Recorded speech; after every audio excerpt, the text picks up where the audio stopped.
Hello అండి, అందరికీ నమస్కారం. నేను మీ భాగీరథి. ఈరోజు తోటకూర ఫ్రై చేస్తున్నానండి. తోటకూర అంటే ఇష్టం లేని వాళ్ళు కూడా ఈ తోటకూర ఫ్రైని అంత ఇష్టంగా తింటారు. ఇదిగోండి, పెద్ద కట్ట ఒకటి తీసుకున్నాను తోటకూర. దాన్ని క్లీన్ చేసి కడిగేసి ఉంచాను, కాడలు తీసేసి.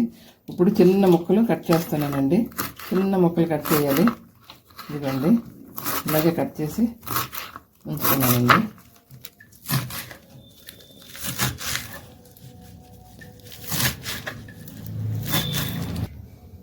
ఇప్పుడు వెల్లుల్లిపాయలు తీసుకున్నానండి, ఒక 10 రబ్బలు. ఇవి చిన్న ముక్కలుగా షాప్ చేసుకోవాలి, చిన్నవి.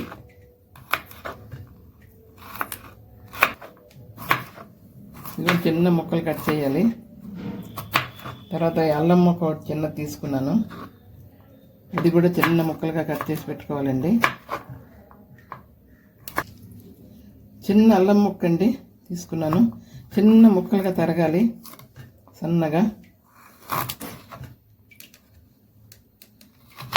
ఇదిగోండి, ఇలా తరిగి పెట్టుకుంటున్నాను.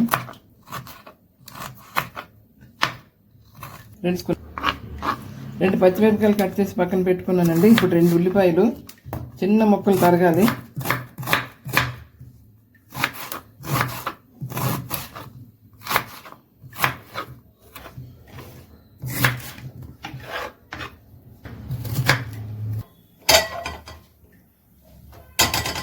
బాండీ పెట్టానండి, కొంచెం వేడెక్కితే ఆయిల్ పోస్తాను.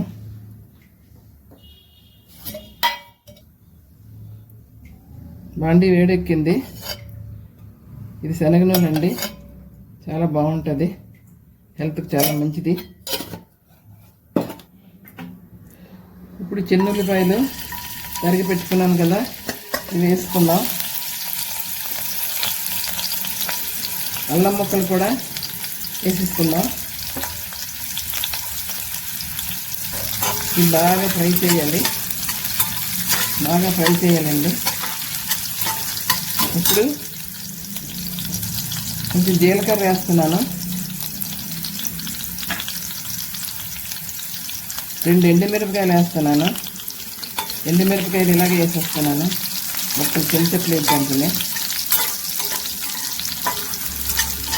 ఇది బాగా వేగాలండి.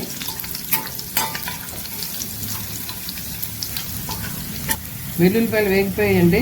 ఇప్పుడు ఉల్లిపాయలు వేసుకుందాం, సన్నగా తరిగిన ఉల్లిపాయలు.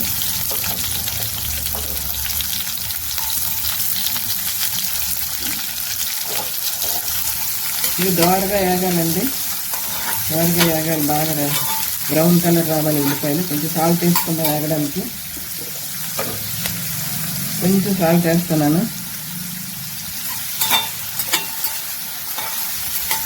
కొంచెం మూత పెడుతున్నాను,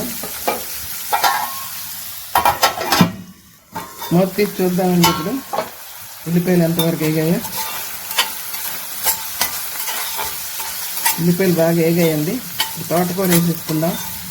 కట్ చేసి పెట్టుకున్నాం కదా తోటకూర, అది వేసేసుకుందాం.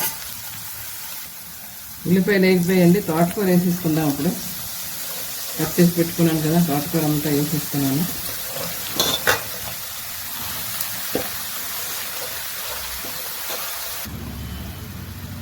తోటకూర ఫ్రై చాలా వెరైటీ అండి. పిల్లలు ఇష్టం లేని పిల్లలు కూడా తింటారు, లంచ్ బాక్స్లో పెట్టచ్చు తోటకూర ఫ్రైని. ఇప్పుడు దీనికి ఉప్పు కారం అన్నీ వేసుకుందామండి.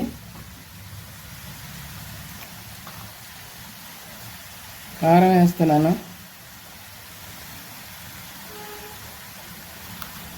ధనియాల పొడి, కొద్దిగా పసుపు. ఇంకా బాగా కలపాలండి. బాగా కలిపేసి కాసేపు మూత పెడతాను, మగ్గనిద్దాము. ఇదంతా దగ్గర పడితే అప్పుడు చూద్దాం ఎలా ఉంటుందో. కాసేపు మూత పెడతాను.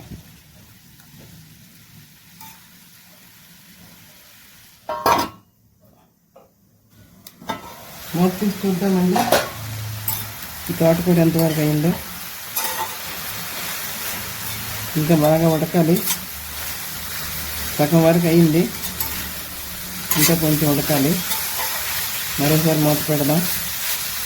సాల్ట్ వేయలేదు కదా, కొంచెం సాల్ట్, ఆకుకూరలో సాల్ట్ చాలా ఉంటుంది, అందువల్ల కొంచెం వేయాలి.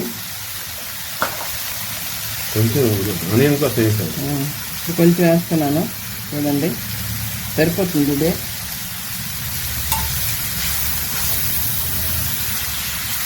మరోసారి మూత పెడదాం. కొంచెం వాటర్ వేస్తానండి, ఇది కొంచెం బాగా ఉడకాలి, అందుకని కొంచెం వాటర్ వేస్తున్నాను.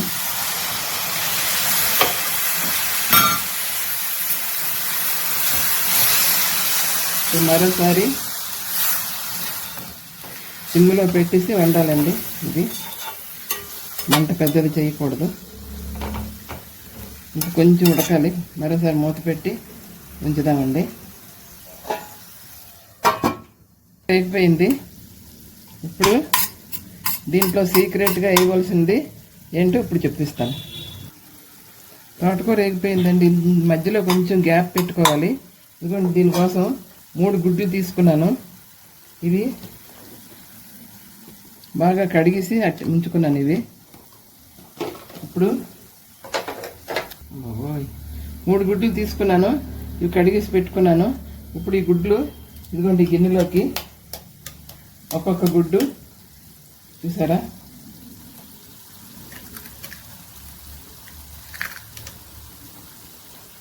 ఇది ఇలా వేసేయాలి.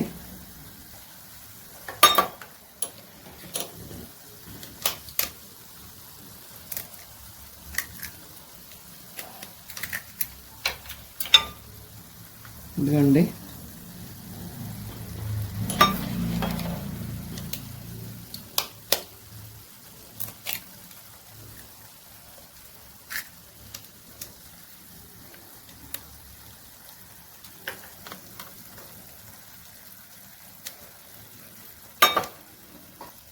కాసేపు మూత పెట్టి ఉంచాలండి.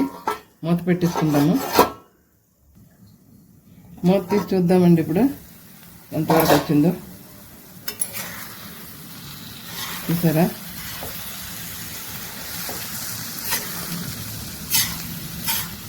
ఇది బాగా ఉడకాలండి, చాలా బాగుంటుంది. ఆ తర్వాత మరోసారి మూత పెడుతున్నాను.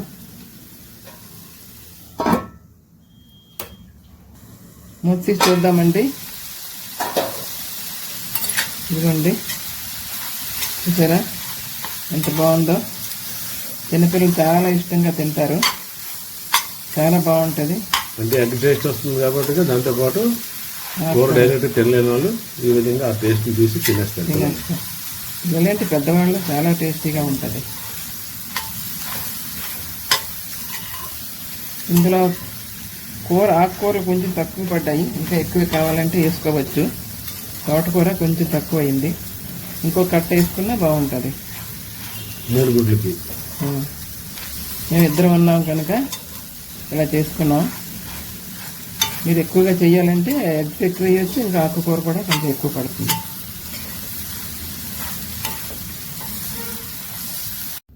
తోటకూర ఎగ్ ఫ్రై రెడీ అయిపోయిందండి. చూడండి, ఇది మా లంచ్ వేళ. చపాతీ, చిక్కుడుకాయ, టమాటా కూర, ఇది రైసు. ఇవేనండి ఈవేళ మా వంటలు. నచ్చితే లైక్ చేయండి, షేర్ చేయండి. Thank you, bye.